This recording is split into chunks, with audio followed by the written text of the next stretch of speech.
শহীদ জিয়ার আদর্শ আজকে আমরা বলি। কেন বলি? এই জন্য বলি, আপনাকে ভালোবেসে, আপনাকে ৭১-এর পর ক্ষমতায় দিয়েছিল মানুষ, কিন্তু সে ভালোবাসা আপনি রাখতে পারেন নাই। আপনি কি প্রতিরোধ করতে পেরেছেন? ভারতীয় বাহিনী যখন আমার শিল্প কারখানা সব ধ্বংস করে তুলে নিয়ে যাচ্ছিল, যখন পাকিস্তানের সশস্ত্র বাহিনীর আধুনিক অস্ত্রগুলো লুট করে নিয়ে যাচ্ছিল, কারখানা যখন সব লুট করে নিয়ে যাচ্ছিল, প্রতিবাদ করার কথা সাহস আপনার ছিল না। তাই আপনার তার কন্যা শেখ হাসিনার ইতিহাস, সেই চুক্তি, মোংলা, চট্টগ্রাম,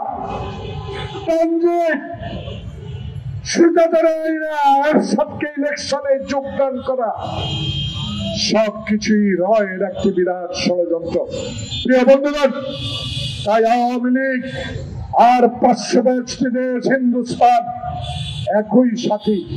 তাই আজকে বলতে চাই, এই হিন্দুস্তান, এই তত্ত্বাবধায়ক ইন্টারিয়াম গভর্নমেন্ট ডক্টর ইউনূসকে অশান্তিতে রাখার হীন প্রচেষ্টা। 2 দিন আগে দেখলাম এক আমেরিকান লোককে গ্রেপ্তার করা হয়েছে অস্থিতিশীল তৈরি করার জন্য, সেই ঢাকায় আসলো। প্রিয় বন্ধুগণ, হাসিনা দিল্লি, তার মেয়েও দিল্লি। যে সবচেয়ে বাংলাদেশের ক্ষতি করেছে সেই স্বরাষ্ট্রমন্ত্রী কি নাম, সেও দিল্লি, ইন্ডিয়া। আজকে যারা আমাদের রক্তে রঞ্জিত করে বাংলাদেশকে তছনছ করে দিয়েছে, তারা যারা এই ষড়যন্ত্রের সাথে সম্পর্কিত, ডক্টর প্রফেসর মোহাম্মদ ইউনূস, তত্ত্বাবধায়ক বৃন্দ, সম্মানিত তত্ত্বাবধায়ক বৃন্দ, মুখে হাত দিয়ে বলেন, একটি বছরে কয়েকজন ছাড়া আওয়ামী লীগের দুঃশাসন যারা করেছে তাদেরকে গ্রেপ্তার করতে পেরেছে। এখনো সচিবালয়ে আওয়ামী লীগের প্রেতাত্মা, যে আওয়ামী লীগ সংবাদপত্র চিনে না, সাংবাদিক চিনে না, যে আওয়ামী লীগ সংবিধান মানে না, যে আওয়ামী লীগ নিজের পিতাকে জাতির পিতা ডিক্লেয়ার করে, যে আওয়ামী লীগ গণতন্ত্রে বিশ্বাস করে না, সেই আওয়ামী লীগের প্রেতাত্মারা কি করে প্রফেসর মোহাম্মদ ইউনূস, আপনি আমার লোক নয়, আপনি 18 কোটি মানুষের লোক।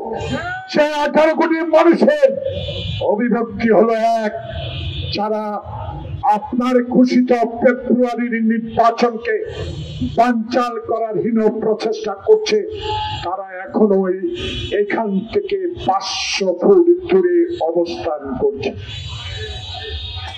নির্বাচন কমিশন প্রধান, আপনি ইতিমধ্যে গ্রহণযোগ্যতা অর্জন করেছেন, কিন্তু আপনার নির্বাচনের ট্রেন যখন আমরা উঠলাম, নির্বাচনের ম্যাপ যখন ঘোষণা করলেন, এরা আবার তড়িৎ গতিতে শেখ হাসিনার সাথে আলাপ করে প্রস্তুতি নিচ্ছে আপনার নির্বাচনকে বানচাল করার জন্য। তাই বাংলাদেশে যারা আন্দোলনে ছিলেন,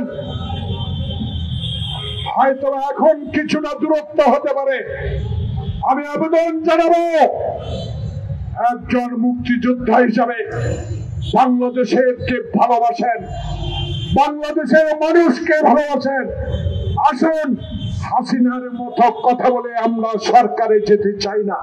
তাই আমার নেতা তারেক রহমান বলেছে,